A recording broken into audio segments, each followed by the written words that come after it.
आज न्यूज की पाठशाला में सबसे पहले सियासत और इतिहास के घालमेल वाली क्लास आपके सामने। 2026 में हम लोग किसकी बात कर रहे हैं? जेन जी को लेकर सियासत हो रही है, अलग अलग दावपेच अपनाए जा रहे हैं। 2029 के बाद तो ये जेन जी छोड़िए, जेन अल्फा भी वोटर बन जाएगा।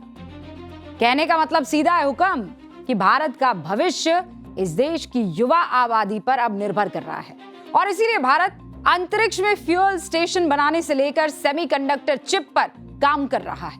और ये वाला सब्जेक्ट अगले चैप्टर में आपको बताऊंगी, पूरी डिटेल के साथ बताऊंगी। लेकिन अभी बात भारत में अचानक जो सियासी बयार निकल चली है उस पर बात। जेन जी का जप लगा रहे राजनीतिक दलों के बीच विपक्ष के नेता आज अचानक हजारों साल पुरानी किताब का उदाहरण लेकर आ गए, जिस किताब को इस देश के जेन जी की ज्यादातर आबादी ने शायद देखा भी नहीं होगा।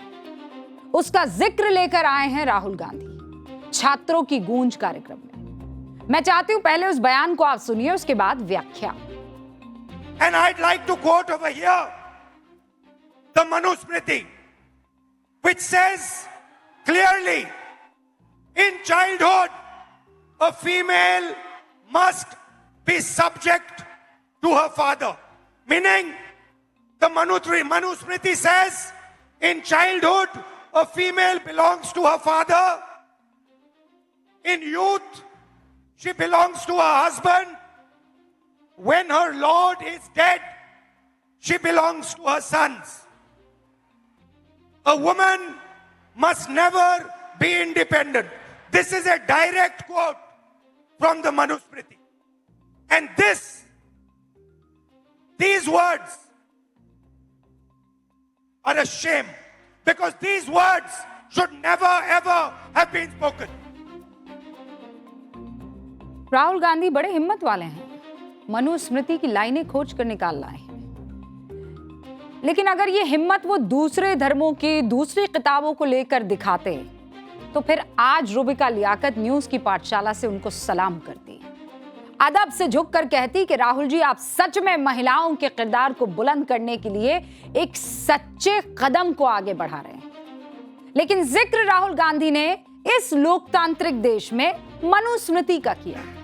मैं राहुल गांधी जी से सीधा सवाल करना चाहती हूं, यह देश मनुस्मृति से चल रहा है या फिर संविधान से?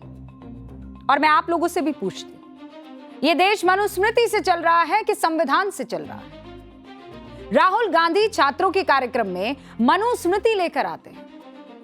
आज सबसे पहले आप लोग मुझे यह बताइए, अगर आप सनातनी हैं, हिंदू हैं, आपके घर में बहुत सारे रिलीजियस किताबें होंगी, धार्मिक किताबें होंगी, आप में से कितनों के घर पर मनुस्मृति है? और अगर आपको नहीं पता है तो अपने माता पिता से पूछिए, पूजा घर में अगर कहीं मनुस्मृति रखी है तो बताइए कितने लोगों के घरों में मनुस्मृति होगी? उस मनुस्मृति को शायद पढ़ा होगा।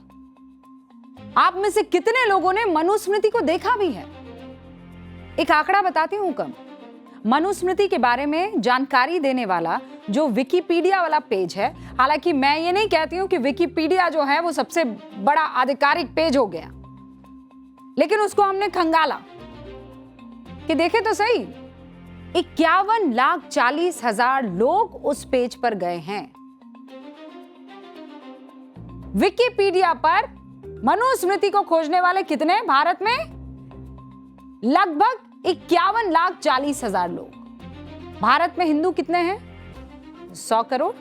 यानी अगर मान भी ली जाए कि मनुस्मृति के बारे में किसी और ने नहीं, सिर्फ हिंदुओं ने ही सर्च किया होगा, ठीक है, मतलब कोई उसमें लेफ्टिस्ट नहीं, कोई दूसरी पार्टी नहीं, कोई दूसरी आइडियोलॉजी नहीं, किसी ने, सिर्फ हिंदुओं ने ही अगर गूगल सर्च किया तो भारत में हिंदुओं का सिर्फ 0.05% हिस्सा, 51,40,000 इतना होता है 100 करोड़ का, 0.05%।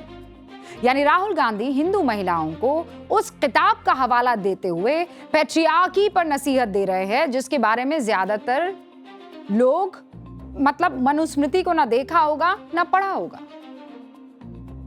जानने की बात तो छोड़ ही दीजिए, ज्यादातर लोग इसके बारे में सर्च भी नहीं कर रहे हैं। और राहुल गांधी की टीम, उनके लिए रिसर्च करने वाले लोग अगर महिलाओं की स्थिति पर राहुल गांधी से भाषण दिलवाना ही चाहती थी तो इतनी हिम्मत है इन लोगों में कि 10,000 साल पुरानी ये किताब के पन्ने पलटने से ज्यादा अभी रीसेंट कोई रिपोर्ट या सर्वे के पन्ने पलट लेते। एक रख देती हूं आपके सामने, गांधी परिवार अपने गढ़ केरल में ही एक रीसेंट सर्वे आया है, रिसर्च हुई है, उसके पन्ने पलट लेती है रिसर्च टीम राहुल गांधी की, या खुद राहुल गांधी ऐसा कर लेते? क्योंकि लड़ाई तो पेट्रियार्की की है ना। भारत में वर्ल्ड बैंक की एक रिपोर्ट आई है, किसकी? वर्ल्ड बैंक की। सिर्फ 4 साल पुरानी ये रिपोर्ट है, 10,000 साल तो भूल जाइए आप। इस रिपोर्ट से जेनजी कनेक्ट भी कर लेता। कैसे? वर्ल्ड बैंक की पॉलिसी रिसर्च वर्किंग पेपर की एक रिपोर्ट बताती है कि केरल में जो लोग सऊदी अरब से लौट कर आए हैं उनमें से 43% लोग ये मानते हैं कि अगर बीवी हुक्म नहीं मानती तो उसे पीटना चाहिए। सही। 32% लोगों का मानना है कि परिवार को बचाए रखने के लिए महिलाओं को अपने पति के आक्रामक व्यवहार को सहन करना चाहिए। ये कहीं और की रिपोर्ट नहीं है, ये वर्ल्ड बैंक की रिपोर्ट, पॉलिसी रिसर्च की 4 साल पुरानी रिपोर्ट। पेट्रियार्की की बात कर रहे हैं ना। हमला करने के लिए हमेशा से मनुस्मृति का सहारा लेना, ये इस देश की एक, आप समझ लीजिए, सस्ती राजनीति हो गई। 1949 में संविधान लागू होने के किस्से का जिक्र करते हुए कांग्रेस हमेशा क्या आरोप लगाती जानते हैं आप? कि संघ तो संविधान की जगह मनुस्मृति चाहता था। राहुल गांधी ने भी वही कार्ड एक बार फिर खेला। लेकिन राहुल गांधी ने क्या मनुस्मृति को पढ़ा है? अच्छा छोड़िए, नहीं पढ़ा है। क्या राहुल गांधी ने कभी संघ से यह पूछा कि भैया कौन से मनुस्मृति के अंश को संविधान में लाने की कोशिश कर रहा था संघ? हमें भी तो पता चले ना, हम भी तो जानना चाहते हैं। क्या राहुल गांधी ने पूरी की पूरी मनुस्मृति को पढ़ लिया है? उन्हें मालूम है मनुस्मृति में कोई भी चीज जिसके बारे में ये जिक्र कर रहे हैं कि ये फला जगह पाई जाती है, फला जगह पाई जाती है, उसके बारे में डिटेल रिसर्च किया उन्होंने? कितनी बार पढ़ा मनुस्मृति को? और ये मनुस्मृति कहां कहां काम आ रही है? अगर मनुस्मृति के जिक्र भर से कोई मनुवादी हो जाता है तो फिर तो देश का हाई कोर्ट और सुप्रीम कोर्ट पर भी ये सवाल उठ जाते हैं। अब आप पूछेंगे मैडम ये क्या बात हुई, आप कोर्ट को कैसे ले आई मनुस्मृति के मसले पर? मेरे पास फैक्ट्स है, मैं फैक्ट्स पर बात करती हूं। देश के सुप्रीम कोर्ट ने, और तारीख नोट कीजिए, 11 जून 2026 को जन्म से पहले भ्रूण की जांच के मामले में सुनवाई के दौरान मनुस्मृति के श्लोक का जिक्र किया। यत्र नार्यस्तु पूज्यन्ते रमन्ते तत्र देवता, इस श्लोक का जिक्र किया था। राजस्थान हाईकोर्ट के बाहर से मनु की मूर्ति हटाने के बड़े प्रयास हुए थे। आप में से कितने लोग जानते हैं कि राजस्थान हाईकोर्ट के बाद बाहर जो है वो मनु की मूर्ति है? आप जानते हैं इस मूर्ति को हटाने के लिए हाईकोर्ट में जबरदस्त बहस हुई थी। और ये मैं बात कर रही हूं 8 जुलाई 1989 की। राजस्थान में तब कांग्रेस ही की सरकार थी। राजस्थान हाईकोर्ट में मनुस्मृति लिखने वाले महर्षि मनु की प्रतिमा लगी हुई थी। मनुस्मृति का हवाला देकर उस प्रतिमा को हाईकोर्ट से हटाने का आदेश जारी कर दिया। राजस्थान हाईकोर्ट के जजेस की पीठ ने यह आदेश दिया था, क्योंकि हमेशा से आरोप लगते रहे और उस याचिका में भी शायद ये बात कही गई थी कि मनु पर महिला विरोधी, दलित विरोधी, जातिवादी समर्थक होने के आरोप लगे थे। इस आदेश के खिलाफ धर्मपाल आर्य नाम के शख्स ने याचिका दायर की। नाम क्या था? धर्मपाल आर्य। उन्होंने याचिका दायर की। कहा मनु ना तो महिला विरोधी है, ना ही दलित विरोधी, ना ही जातिवादी समर्थक। उन्होंने मनुस्मृति से ही 14 तर्क कोर्ट में रखे और प्रतिपक्ष के वकील को कहा तुम सबसे कमजोर 3 तर्क छांटकर उसे काट दो, मैं याचिका वापस ले लूंगा। 3 दिन तक कोर्ट चली, सुनवाई चली। विरोधी खेमे का वकील चुप्पी साधे बैठा रहा, कोई जवाब नहीं सूझा और आखिरकार राजस्थान हाईकोर्ट के उन्हीं जजेस ने यह माना कि मनुस्मृति पर कोई आरोप साबित होता ही नहीं। मूर्ति राजस्थान हाईकोर्ट परिसर से नहीं हटेगी, यही रहेगी। और वो है, ये तथ्यों पर आधारित सुनवाई थी। कोर्ट की चौखट पर यह साबित हुआ था। उसके बाद फिर कभी किसी ने कोर्ट में मनु और मनुस्मृति को चुनौती देने की कोशिश नहीं की। हाँ, उसकी मनमानी व्याख्या और उस पर राजनीति बहुतेरी बार हुई है। राहुल गांधी पुणे से पहले संसद में भी संविधान बनाम मनुस्मृति वाला नैरेटिव बनाने की कोशिश, गढ़ने की कोशिश कर चुके हैं। इस बार राहुल गांधी ने मनुस्मृति को महिला आरक्षण पर बीजेपी पर पलटवार करने के लिए इस्तेमाल करने की कोशिश की, क्योंकि महिला आरक्षण पर बीजेपी लगातार कांग्रेस को घेर रही है। प्रधानमंत्री मोदी ने साफ कहा कि कांग्रेस सहित हर उस पार्टी को महिलाओं का आक्रोश झेलना पड़ेगा जिन्होंने महिला आरक्षण के लिए लाए गए संविधान संशोधन बिल के खिलाफ वोटिंग की है। अब राहुल गांधी के तर्क के हिसाब से मनुस्मृति का इस्तेमाल बीजेपी महिलाओं का हक मारने के लिए कर रही है ना, लेकिन महिला आरक्षण तो महिलाओं को 33% आरक्षण देने वाला बिल है, तो इस लिहाज से तो सरकार मनुस्मृति के विरोध में काम कर रही है। मतलब राहुल गांधी के तर्क के हिसाब से तो यही लग रहा है, महिला विरोधी होना चाहिए ना इस पार्टी को तो, लेकिन ये तो 33% आरक्षण ला रही है महिलाओं के लिए। इस देश में महिलाओं को जब भी हक देने की बात हुई तो मनुस्मृति को हथियार बना लिया गया। मतलब जो बाबा साहेब मनुस्मृति को जलाने वाले मंच का हिस्सा थे, अक्सर ये कहते हैं कि बाबा साहेब ने मनुस्मृति को जब जलाया गया था, हालांकि कई लोग तो ये कहते हैं कि मनुस्मृति जलाई थी। सच ये है कि मनुस्मृति जिस मंच से जलाई गई थी उस मंच का वो हिस्सा थे। और बाबा साहेब ने क्या कहा, उन्होंने ही जब संविधान सभा में हिंदू महिलाओं के हक की बात हुई तो एक नहीं 2 बार मनुस्मृति का सहारा लिया। बाय द वे मैं आपको बता दूं, ये रही मनुस्मृति। आप में से कभी किसी ने अगर ना देखी हो तो यही है वो मनुस्मृति जिसका बार बार जिक्र किया जाता है। और आप लोग एक बार इसे जरूर पढ़िएगा और याद रखिएगा, इतिहास के 10,000 साल पुराने पन्ने पलटना और फिर उसे आज की तारीख में इस्तेमाल करना तो केवल मनुस्मृति नहीं, फिर ऐसी बहुत से अलग अलग मजहब की बहुत सी स्मृतियां हैं जिसका जिक्र करने की हिम्मत फिर इन तमाम सियासतदानों में होनी चाहिए। और इसकी बात मैं इसलिए कर रही हूं क्योंकि ये देश मनुस्मृति से नहीं संविधान से चलता है। बहरहाल बाबा साहब अंबेडकर ने 2 बार मनुस्मृति का जिक्र किया था। कब किया था?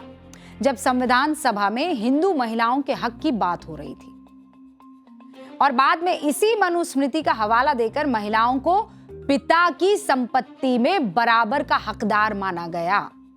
अब मैं आपको पढ़कर सुनाती हूं। Now I come to the question of her share, यानी औरतों के हक के लिए वो बात करते हुए, as the Rao committee has pointed out and as many of the witnesses who know the Shastras have pointed out, that it is impossible to deny the fact that the daughter, according to the Smritis, was a simultaneous heir along with the son and that she was entitled to 1/4 share of her father's property. That has been accepted as a text from Yagnavalkya and also from Manu. ये ठीक है, doctor Baba Saheb Ambedkar writing and speeches, ये पन्ना में लेकर आई हूं और इसमें उन्होंने जिक्र किया है। जरा ये बता दीजिए आप, ये जो हरा वाला, ये देखिए, इसका स्नैपशॉट ले लीजिए। I once counted 137 smritis and I do not know why our ancient Brahmins were so occupied in writing smritis and why they did not spend their time doing something else. It is impossible to say, assuming that occupation was a paramount occupation of the day. ये तब की बात करें कि ब्राह्मणों ने सिर्फ इसी का जिक्र क्यों किया। There is no doubt that the 2 smritikars whom I have mentioned is no doubt that the 2 smritikars whom I have mentioned, Yagnavalkya and Manu, ranked the highest among the 137 who had tried their hands in framing smritis. Both of them have stated that the daughter is entitled to 1/4 share. It is a pity that somehow, for some reason, customs has destroyed the efficacy of that text. Otherwise, the daughter would have been, on the basis of our own smritis, entitled to get 1/4 share. ये किस स्मृति का जिक्र हो रहा है और ये कौन कर रहा है? बाबा साहेब भीमराव अंबेडकर। 1950 में हिंदू कोड बिल पर बहस के दौरान बाबा साहेब अंबेडकर ने कहा, और अब मैं हिंदी में बता दी, इस तथ्य को झुटलाया नहीं जा सकता कि स्मृतियों में बेटियों को पिता की संपत्ति में बेटे के बराबर अधिकार मिला है। बेटियों के 1/4 हिस्से लेने का हक उनको 1/4 हिस्सा लेने का हक उनको दिया गया है। इसे याज्ञवल्क्य और मनु दोनों स्मृति में माना गया है। यही आपने भी अभी देखा। सीधे तौर पर मतलब बेटियों को हक देने के लिए बाबा साहेब ने जिस मनुस्मृति का अपने तर्कों में सहारा लिया, उसी का सहारा राहुल गांधी बेटियों को पेट्रियार्की के खिलाफ खड़े करने के लिए ले रहे हैं। और देखिए, इस सोसाइटी में और खासकर हिंदुस्तान में, इस लोकतंत्र में, हमारे अलग अलग आर्टिकल्स हमको सीधे तौर पर यह हक देते हैं कि हम सब बराबर हैं। लिंग के आधार पर किसी तरह का कोई भेदभाव हो ही नहीं सकता। अब हमें लगा कि राहुल गांधी ने जब बेटियों के हक के लिए इतनी ताकत से आवाज बुलंद की है, तो गारंटीड उनकी अपनी पार्टी ने सत्ता में महिलाओं को जो हक दिया होगा उसका कोई तोड़ ही नहीं होगा। भाई, इनकी दादी इंदिरा गांधी कद्दावर महिला थी, आयरन लेडी के तौर पर जानी जाती थी। इनकी माताजी सोनिया गांधी कद्दावर महिला, प्रियंका गांधी कद्दावर महिला। तो 3 तो मैंने आपको गिना दिए, तो यानी आंकड़ा अच्छा खासा होना चाहिए। हमने आंकड़े निकाले, आंकड़े जो दिखा रहे हैं कहानियां हुक्म, उससे जो नैरेटिव बन रहा है वो मैं आपके सामने छोड़ती हूं। और चलिए अब बोर्ड बाबू का रुख करके बताती हूँ आंकड़े क्या कहते हैं। चलिए प्रणाम कर दीजिए नोट बाबू को।